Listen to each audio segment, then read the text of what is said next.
বড় ডাঙৰীয়াই তামোলপুৰত বিধায়ক হিচাপে জীৱনত জিকিব নোৱাৰে।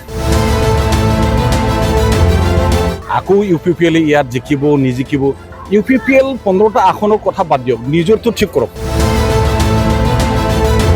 অধিক হাজাৰ ভোটৰ ব্যৱধানত বিশ্বজিৎ দৈমাৰী ডাঙৰীয়াই জয়যাত্ৰা কৰিব। ইয়াত যিটো পৰিৱেশ দেখিছোঁ, ইয়াত আৰু বেলেগ আৰু ভাবিবলগীয়া বা কিবা ক'বলগীয়া নাই।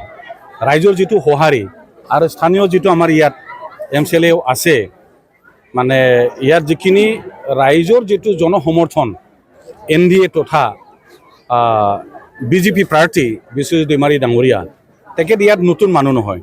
কাৰণ 2001 চনত বিশ্বজিৎ দৈমাৰী ডাঙৰীয়া প্ৰথম তামোলপুৰ সমষ্টিৰ পৰাই অসম বিধানসভাত আগমন কৰিছিল। এই কথাটো আছে, সকলৰ লগত এটা চাহ চিনাকি ভাল সম্পৰ্কটো আছে। আৰু BPF ৰাজনৈতিক দল হিচাপে হাগ্ৰামা মহিলাৰ এই ডাঙৰীয়াৰ নেতৃত্বত ইয়াত যেনেকুৱা শক্তি ইয়াত আছে, ৰাইজৰ জনসমৰ্থন আছে, তো গতিকে অধিক হাজাৰ ভোটৰ ব্যৱধানত বিশ্বজিৎ দৈমাৰী ডাঙৰীয়াই জয়যাত্ৰা কৰিব। BTCত কেইখন আসন পাইছিল, এই কথাটো আপোনালোকে প্ৰথম সুধিব।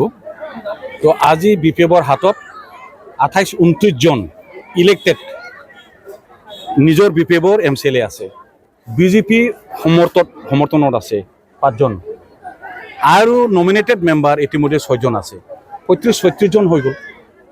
তো গতিকে এই কথা একো নাই আৰু ইয়াত